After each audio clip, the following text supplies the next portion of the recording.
जय जय श्री राधे श्याम निताई गौर हरि बोल। बहुत साधकों का प्रश्न है, जिज्ञासा है, भजन नहीं होता है, भजन कैसे होगा। कोशिश करते हैं, मन लगता नहीं।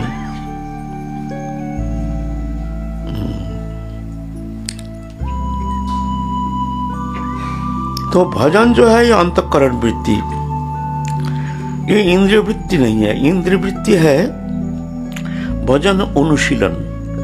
इंद्रिय के द्वारा जो भी कर्म करते हैं उसके उद्देश्य है अंतःकरण में प्रवेश करना ही उसके उद्देश्य है। भजन अनुशीलन पहले कोशिश करते हैं, है ना। जैसे बच्चा लिखना आता नहीं है, उसको लिख दिया जाता है, उसके ऊपर हाथ घुमाता है। तो हाथ घुमाना माने उसका अध्ययन नहीं, उसका पढ़ाई नहीं हो रहा। लिख देता है, उसके ऊपर हाथ घुमाता है, रसगुल्ला हो जाता है। वो घुमाते घुमाते घुमाना आता नहीं है।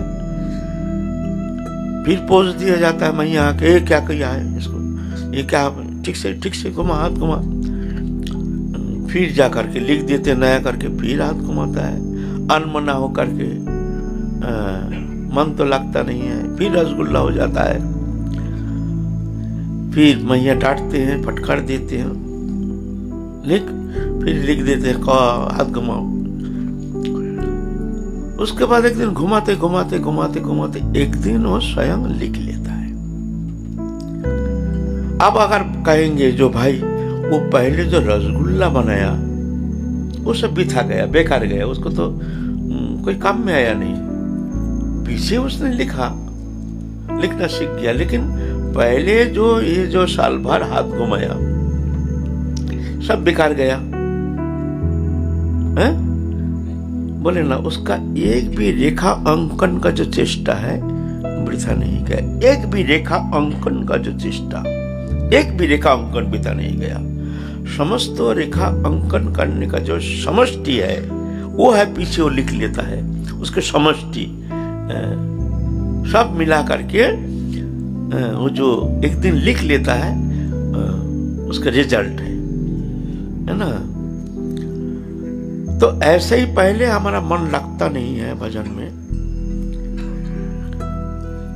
लेकिन हमारे जो साधन चेष्टा, गुरु प्रदत्त नाम जप, ध्यान धारणा, उपासना, स्तव, स्तुति, वंदना आदि गुरुदेव जो हमको उपदेश करते हैं उसको सुचारू रूप में पालन करने के लिए कायम मन वचन से सचेष्ट होना ही साधना करना ही पड़ेगा, अच्छा लगे या ना लगे।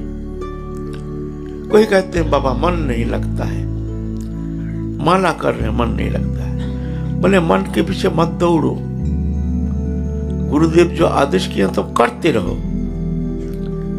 छोड़ना नहीं।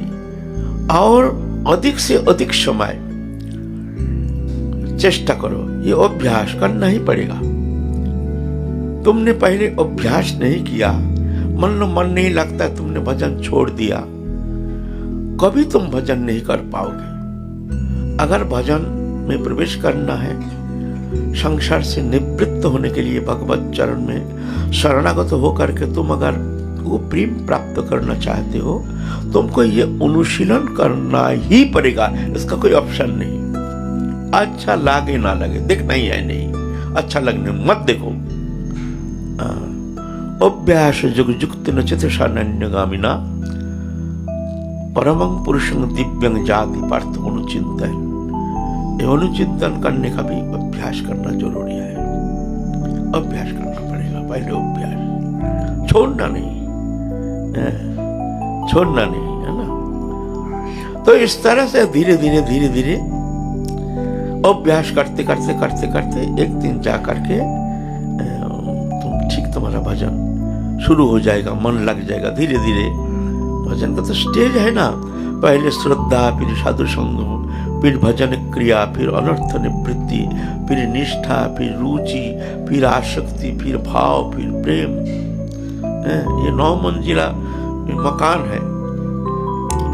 अब तुम ऊपर जाओगे, प्रथम मंजिला पार कर गए हो, अब जो प्रथम मंजिल तुम जब ऊपर गए ना, ये नीचे का तो कोई जरूरत नहीं। नीचे मंजिल का जो सीढ़ी तुमने पार करके आए हो, उसका कोई तुम्हारे पास कोई उसका प्रयोजनीयता है नहीं। अब आगे सीढ़ी में चढ़ना है। फिर 2 मंजिल पार कर गए हो, तो 2 मंजिल जो आए हो वो सीढ़ी तुम्हारे लिए कोई प्रयोजन नहीं है, आगे चलना है ना। लेकिन तुम अगर पहले मंजिल में चढ़ने के लिए चेष्टा करते हो, बोलते हम भाई 9 मंजिल में हमको कब पहुंचेंगे, इसको घर तुमको पार करना पड़ेगा तब 9 मंजिल में पहुंचोगे। अगर बोलोगे नहीं वो पहुंच गया, हम कैसे नहीं पहुंचेंगे, होगा नहीं। तुमको ये मंजिल पार करने के लिए प्रत्येक सीढ़ी एक एक करके तुमको चलने के लिए प्रयत्न करना पड़ेगा। साधन बिना साध्य वस्तु कबू नहीं पाए, कृपा कोरी कहो राय पाबार उपाय।